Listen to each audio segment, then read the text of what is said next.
This is NDTV.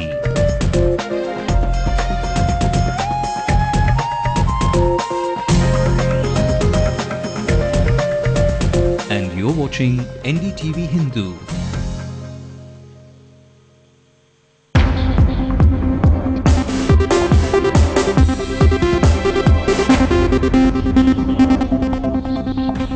There is no inaction by the PMO in responding to Subramaniam Swamy's letters. That's what the Prime Minister's affidavit says. Dayanidhi Maran says the media has damaged the image of the DMK and that the party had no role into delaying a probe against Raja. DMK has no need and no intention to harm anyone, and of course, most of all, our Prime Minister. Why is the DMK or Congress shying away from a JPC probe, asks the opposition, demanding further action. Why do they shy away from joint JPC probe? Why do they run away? This place of worship is exposed to all possible unhygienic conditions. Residents caught between the government departments see no action in the making. Distribution and Annadanam, all is done in front of the drainage water. Christian community is fighting a battle to bring in transparency and accountability in churches across the country. Corruption has come in a full way. Because of that, today Christianity has lost its spiritual strength. And an African guy almost on fire, contra dancing all in the middle of a shopping mall. Well, they are just the Mambosa boys.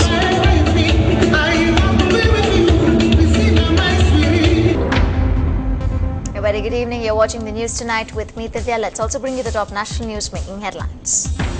The BJP questions Prime Minister's leadership, says it wants action on the ground, not a debate in the parliament. In the sixth phase of the Bihar polls, 2 policemen die while defusing a bomb at Gaya. Another tiger is killed in the Kaziranga National Park. This is the third in a week. The cause of the death is not known. Gautam Gambhir to lead India in the ODI series against New Zealand, Dhoni and Sehwag to be rested. And India defeats Pakistan 3-2 in hockey. They have a real shot of making it to the finals. Sania Mirza upset second seed Tamarind to enter the semi-finals of the women's singles tennis event. After a truck carrying beer overturns in Jaipur, there is beer flowing free for countless people. Well, an affidavit on behalf of Prime Minister Manmohan Singh was filed in the Supreme Court today, which rejected the charge of inaction on the part of his office in dealing with the request of a sanction by Subramaniam Swamy for prosecution of former Telecom Minister A. Raja in the 2G spectrum issue. The 11-page affidavit lists how Swamy's letters were adequately dealt with by the Prime Minister's office. And Prime Minister Manmohan Singh broke his silence on this 2G scam at the Hindustan Times Leadership Summit.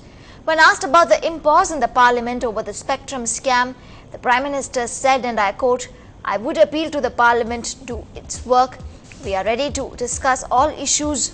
We are not afraid of discussion. On the 2G issue, the parliament is in session and I can't make a detailed statement. But various aspects are being looked into by the investigating agencies. There should be no doubt in anybody's mind that if any wrongdoing has happened, he or she will be brought to book. But for that to happen, we have to allow the parliament to function." And I unquote. Well, this 2G telecom corruption row appears to be widening. In the latest development, Textiles Minister Dayanidhi Maran has denied charges that Prime Minister Manmohan Singh was pressured to agree to a controversial pricing policy for telecom licenses when he, that is Maran, headed the telecom ministry. Dayanidhi Maran of the DMK party is the latest name to appear in the telecom row. The textile minister strongly denied media reports that he forced Prime Minister Manmohan Singh in a letter to agree to a controversial pricing policy for 2G spectrum licenses when he was telecom minister. Fortunately, none of the media have come out and shown to the public the terms of references, but try to accuse that and also to damage the image of my party, the DMK, that we are trying to arm twist the Prime Minister. Let me tell you, the Prime Minister is a very bold and a honest leader, and it's only a normal interaction, of course, of interaction which took place with me, then the Telecom Minister, with the Prime Minister for requesting the terms. Let me tell you, at 2006, there was no controversies of spectrum pricing. because the spectrum was only given to the existing operators.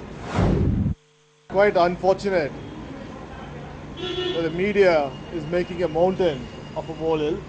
A selected piece of letter, which a communication from me to our Honorable Prime Minister, has been made a big deal.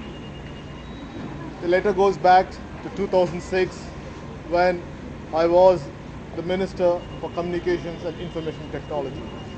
The media is trying to relate the current situation and trying to pass their judgment of a 2006 letter to today's scenario. The opposition, fierce and united in the telecom row, has stuck to its demand for a joint probe to uncover the faces behind what is being seen as India's biggest ever corruption scandal and to recover the losses. Let them agree for a joint parliamentary committee probe. Why do they shy away from joint JPC probe? Why do they run away? An affidavit from Prime Minister Manmohan Singh is now before the Supreme Court, and Monday will be a crucial day when Parliament, which has been disrupted throughout the session by the 2G row, reconvenes. In Chennai with Shabir Ahmed, J. Santosh for NDTV Hindu. Well, the BJP, however, came down heavily on the Prime Minister for what it called the conspiracy of silence in the 2G spectrum scam. Reacting to the Prime Minister's appeal to let the Parliament function and discuss the issue, the principal opposition party said the 2G spectrum has been debated for long and it's time for action now. Honorable the Prime Minister, we have debated, redebated. We have discussed, rediscussed. We have raised questions after question. Now we want action and not debate. हम चाहते हैं कि CBI की जांच में जितने पदाधिकारी हैं उनको इंट्रोगेट किया जाए, उनको गिरफ्तार किया जाए. We would like Mr. Raja to also to be interrogated and arrested, and all the beneficiaries, including all the patrons of Mr. Raja at the various levels of the government, also must be, their role must be properly investigated. Well, moving on, people usually invest in well-known posh areas in the city assuming that they can live in hygienic surroundings with decent civic amenities. Well, here are a few people who followed just that belief but instead got bad roads, open drains and health hazards in return. Pratiksha Ramkumar brings the plight of the Kamaraj Avenue residents caught in between the city corporation and the Metro Water Switch Board.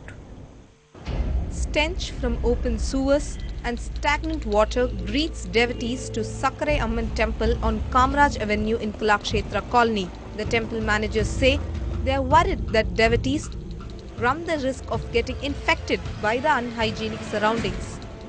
We are conducting a lot of Annadanam and Prasadam distribution activities, and children are coming for tuitions also. Roads are so bad, and this Prasadam distribution and Annadanam all is done in front of the drainage water.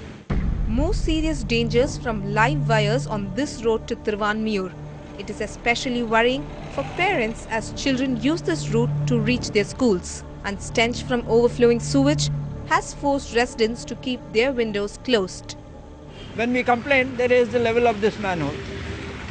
After some time, the other manhole started leaking. After all, sewerage from both sides, this being the lowest, it has to come out somewhere. It started coming out from their house. Also, residents end up in a dispute accusing one another for the overflowing sewers.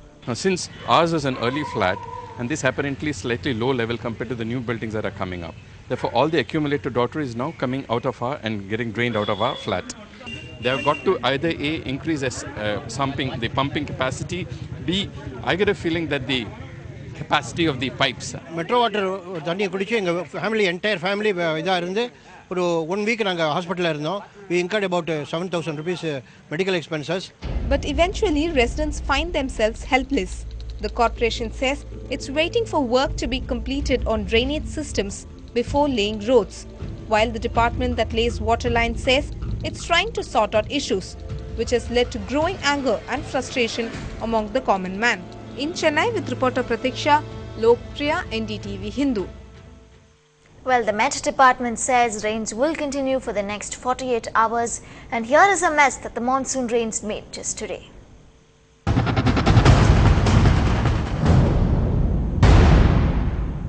Well, the city has been reeling under the sudden spate of showers that began early this morning. Many low-lying areas in the heart of the city like T Nagar and Nungambakam saw its arterial roads being completely flooded. Even the city's posh areas like Gopalpuram were hardly spared by the latest depression in the bay.